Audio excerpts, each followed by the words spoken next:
Hey, and welcome to another episode of Piano TV. I am back with another list type. I guess I'm in a list mood lately. Not to be confused with Fran's list. I'm off to a bad start. We are going to be doing a list of the problems that, I guess I've been thinking about problems a lot lately too. Anyways, problems my piano students have, oftentimes beginners have, the mistakes they make when they're when I kind of first start working with people. And there's going to be 6 of them, but these are the problems that aren't necessarily only for beginners. Like it's not like these are just the problems that like the brand new piano students make.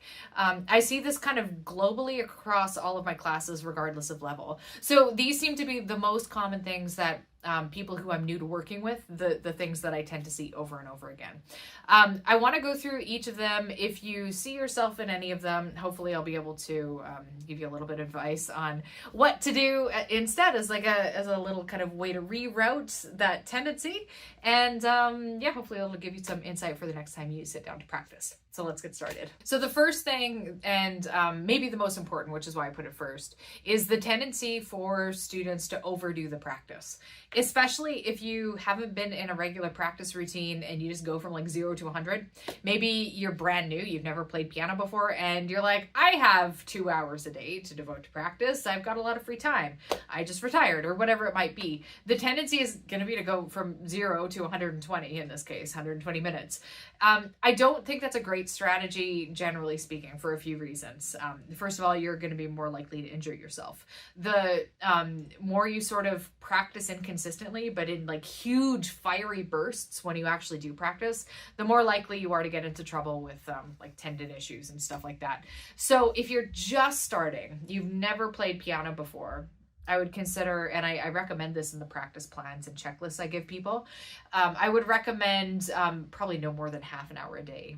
You could nudge that forward to maybe 45 minutes if you're a beginner, just with like some nice conditioning. But the caveat there is we're talking about 30 minutes pretty much daily. I like to do about 1 rest day per week. 2 rest days feels a little excessive. It's almost like it takes too much getting back into it. So whichever rest day makes sense for you. Some people it's Friday, some people it's Sunday, some people their day off is Wednesday, whatever it is. Try to take 1 day off because we all need that rest period, but don't rest too much. We don't want to practice for 4 days and then take 3 days off or something like that. And this is especially common when people practice inconsistently who've been playing a while. So if you've been playing for years, you might have at one point had like a really nice rhythmic routinized practice where you're doing like 1 hour to 2 hours a day. But you take like a 6-month hiatus, you get back into it, and you try to go with like the same amount of steam that you had before. I think that can cause some trouble too for the same reasons. It can cause a lot of strain on the hands. It can also just sort of mentally burn you out because if you're not in that mode, it does take a little bit of conditioning to get back in the mode.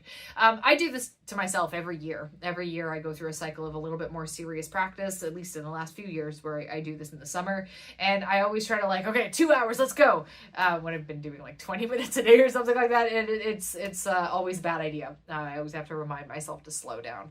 But another reason or another way that I see this manifest is just with really inconsistent practice. So someone thinks, is a really common thing to think, that there's like a certain amount of time and it's the time that matters. So you think, okay, I want to practice 300 minutes a week.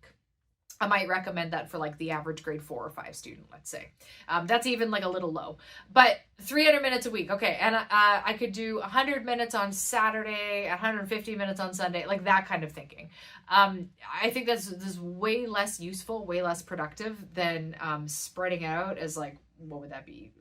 Like 1 hour a day, basically. I think can I do math? I think that's 1 hour a day for 6 days, which is a much better, not only like it's easier on your body, but it's more productive mentally too, because by having like kind of daily equivalent sized portions, your brain chews on things in the background when you're not actually practicing. So stuff happens on the bench that you give yourself the advantage of allowing all of the kind of connections to form, the stuff to percolate in the brain, whatever way it percolates. Whereas if you just do these like big batch sessions, not only is it super fatiguing, but it doesn't seem to be as efficient. It seems like through 300 minutes of daily practice, that's pretty much the same each day, will get you actually a lot further than 300 minutes divided between 2 or 3 days in an inconsistent way. So I think that's like the number one. If you're to like stop this video right now, or like apply anything to your practice schedules, just be a little bit more consistent, but don't try to go from 0 to 100. Give yourself at least a few weeks to kind of edge into it. But if you're a beginner, I don't think there's any reason for you to go more than an hour a day. If you're an advanced student, I don't really see there's a reason for you to go more than 3 or 4 hours a day. So I think this idea of like, oh, I need to like, marathon sessions is not really useful even for the most advanced among us.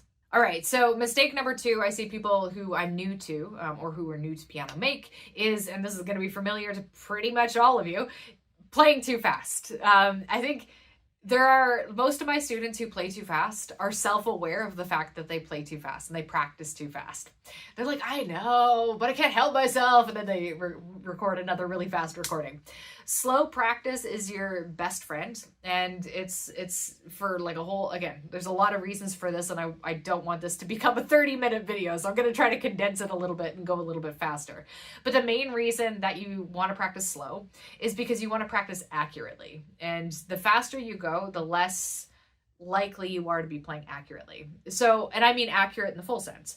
Are you able to get all of the details? Are you able to do the slurs and staccatos and the rhythmic details? Are you able to do the dynamic details at the speed you're playing? Or does some of that fly out the window? If any of that's flying out the window, you're going too fast. Do you want to go slow enough that you have enough mental bandwidth to capture as best as you can everything that's written down for that? Let's say you're working on a line of music. We've got some dynamics and details with slurs and stuff like that. Even on the initial run-throughs, like your very first day of practicing it, I really like to see someone paying attention to everything. And I know it seems really overwhelming to do that, but I think it usually seems really overwhelming to do that because people are just trying to play way faster than they're ready to play. And it's easy to diagnose why people play faster, because when you play slow, and really slow especially, your ear doesn't, you can't like rely on your ear and your like memory of the piece to guide you. You actually have to use your eyes and count out the rhythms and read the notes and not just rely on that kind of like internal memory of what the sound is. Problem number 3, doing too much all at once. So this is really common. I think all of these are really common. I'm not calling anyone out in particular, but there's a lot of people who do this, where your practice ends up being a bunch of full playthroughs. Like let's say you're working on a piece. You sit down and practice it for 20 minutes or 30 minutes, whatever. And you play it all the way through once. And you're like, oh, I kind of messed up that middle part. And then you start from the beginning and you play it all the way through again. You're like, oh, the middle part was still a little rough. You start from the very beginning, play it all the way through to the very end again. And you get like, I don't know, 6, 7, 8 playthroughs. And then the time's up and then you're done. You move on. It's a really, really inefficient way to practice. You need to practice starting at different points of the piece. A lot of people really only practice starting from the beginning. So if they mess up in the middle, they don't really have an easy way to like pick it up a couple measures before their mistake. They have to go like all the way back to a previous section or the very beginning, because they're always starting from the beginning. So that's the only place they really know how to start from. You want to practice in much smaller chunks. So if it's your first day with a piece, just try the first line. Assuming you're learning a piece that's like roughly a page. Just do the first line, see what happens. You don't have to tackle the whole piece on the first day. And you're going to find that narrower focus, you're going to be able to capture the details better, like we just talked about in the previous point, because you're not trying to do too much all at once. Often also, if you're doing the whole full playthrough, you're probably going to want to go faster, because if you go really slow, the full playthrough is going to feel like an eternity. But things come together, things click, your muscle memory bounces into place much more effectively if you're just doing smaller targeted sections. Even if you're working on a piece, let's just keep this really simple. You're working on a piece that's 16 measures. So it's 4 lines long, 4 measures each per line. If you do day 1, first line, day 2, second line, day 3, third line, day 4, fourth line, at the very least, you're practicing starting at 4 different spots in the music. You're starting from the beginning, but you also practice starting from the second line. You also practice starting from the third line. So if you're practicing the whole thing, once you kind of got the smaller sections sorted out and you play through it and you're like, man, I really messed up that middle section.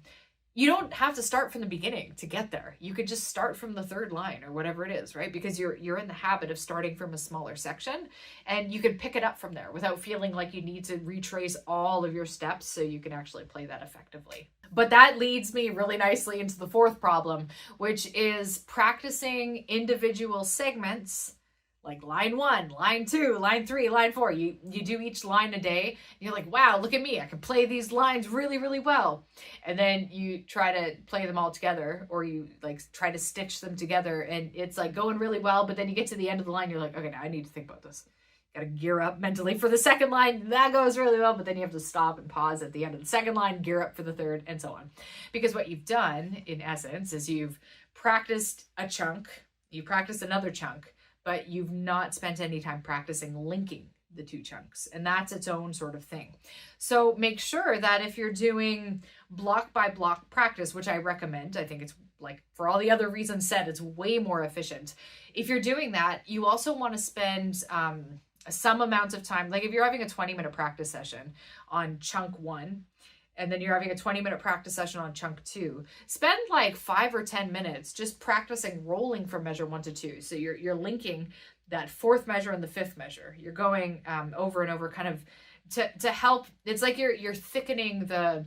You don't just have like a thin little embroidery thread. You've got like a nice leather strap connecting them together. The fifth problem is one that we maybe could have nestled under, or nested. Nestled sounded much more charming, actually, under one of the bigger umbrella banners here. But I think this one's important enough that it deserves its own sort of shout out. And that is ignoring details. So a lot of people who practice piano employ a sort of good enough is good enough strategy. And I don't want to immediately dismiss that out of hand, because it's really easy on the flip side to fall into perfectionism. So if you make like a tiny mistake, the whole thing is like a disaster. You know, that I think a lot of us are really prone to that sort of thinking. So what we want to avoid, though, are both extremes. So on the one extreme is this like hardcore perfectionism. And then on the other side is this like, it was fine. I made like a bunch of wrong notes and the rhythm was wrong, but it is like good enough. I can just move on. What the middle ground looks like is attention to detail without judgment.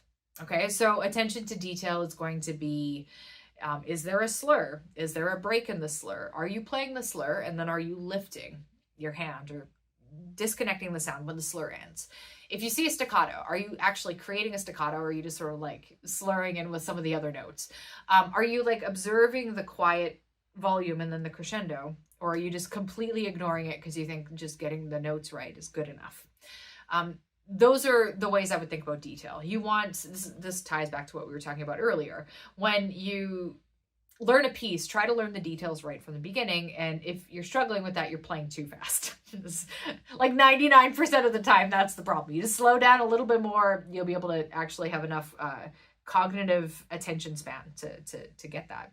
But the other half of that, so part of it is so that you're not sloppy, you need to be aware of details, and that's going to help bring you to the center. But you don't want to go too far to the perfectionism side. And the way you do that is by suspending judgment.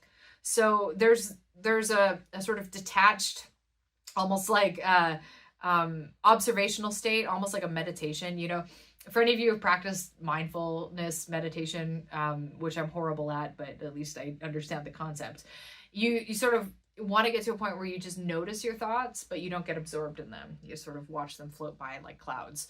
That's sort of what we want to do with our mistakes. So if you're playing something and you mess up the rhythm, you're like, oh, I messed that up. It's judgment free, versus if you make a mistake and you're like, stupid, made another mistake, you know, and that's more of the energy signature of perfectionism. It's this like extreme discomfort with getting anything wrong because you judge yourself about it, right? Mistakes are like a remark on your character as a person or something like that. So that's the Zen like center of the Oreo cookie here. And actually that's basically my sixth point. The sixth mistake that I see all the time is expecting perfectionism every week. I think one of the hardest things, new students to my classes, but also just new students to piano in general, one of the big challenges is just getting through that emotional block of feeling like every video recording of your piece that you're working on and submitting to share with the class needs to be perfect. And I get it, because you're recording something and it's not just like no one's listening to it. You're not just putting it in your archive. You're recording yourself and the class is listening to it and I'm listening to it and I'm giving you advice based on it. So it's a very vulnerable experience to go through that. But I think it gets people into a lot of trouble because they end up like really just recording take after take. They record 100 recordings. And again, I'm not calling out anyone in particular, because there are so many people who have been in this boat that it doesn't refer to anyone in particular. But there is a sense, and those of you who don't take my classes, there's a lot of you, right? You take your own classes, maybe. If you have a piano teacher, you've probably been in this boat too, where you feel a sense of like shame or failure if you show up to your piano teacher's studio, or they come to your house, or whatever the arrangement is, and you play your thing and you're like, I swear to you, I played this perfectly when I was by myself. But now that I'm in front of your judging, watchful eyes, I am a disaster. I can't play it at all. And you get that, that bad feeling about yourself, like you're failing. That's the sort of problem of perfectionism. It's really, really hard to leave that at the door. I think that's a harder problem than number 5. Number 5, the one where we're like playing sloppily. We're like, it's like just way too laissez-faire about any mistake that passes by. It seems that perfectionism is the one that takes more work to get through, because the laissez-faire mistake person is not, in my experience, gonna take any critique as any sort of, they're not gonna take it personally and be like, yeah, definitely messed up that rhythm. Yeah, definitely didn't get those slurs. Like, they're with you. They know. They know. They just, we're fine with it being a little sloppy. So that, I think, is emotionally just easier to deal with. You just, start getting the habit of being a little bit more cleaner and accurate with your performances. There you go. Voila. But perfectionism is like, you got to do this, like, all this emotional, messy work, right? To be comfortable enough to share a recording. You're like, yeah, it's got some mistakes, just like this person over here who doesn't care, but I care. Those are the main 6 problems that I see. And again, it's not just with complete beginners, but it's with anyone who's coming into my classes for the first time. And I can extend this. This is applied, I think. If I look through actually all 6 of these points, I'm pointing to a paper you can't see. It's a very crinkly paper. I should be a little bit more organized. I'm glad that that's the off-screen stuff. But I think all of this applies to adult students that I've taught in the past too. Not so much with kids. Like kids, I've met like 1 or 2 kids who struggle with perfectionism with this kind of thing. And this is much more like an adult problems at the piano when you're taking lessons. And I think this would apply not only to the lessons that I teach, but also to the lessons that people just take with teachers. This would happen in private piano lessons as well. So hopefully you can take something out of this and apply it to your piano practice. That's always my goal with these videos. As much as I love abstract theorizing, and I do that for fun, as a philosopher and a philosophy student, I want to be a little bit more practical in our discussions. I want to make sure that you have something you can actually try or implement, or at least be aware of. If maybe I call these things out, you'll notice it. You'll like, oh, hey, I did that thing where I just did like 6 full playthroughs of my piece and I didn't actually do any detailed practice or something like that, right? Anyway, that's my hope. So thank you so much for watching this video, and have fun practicing.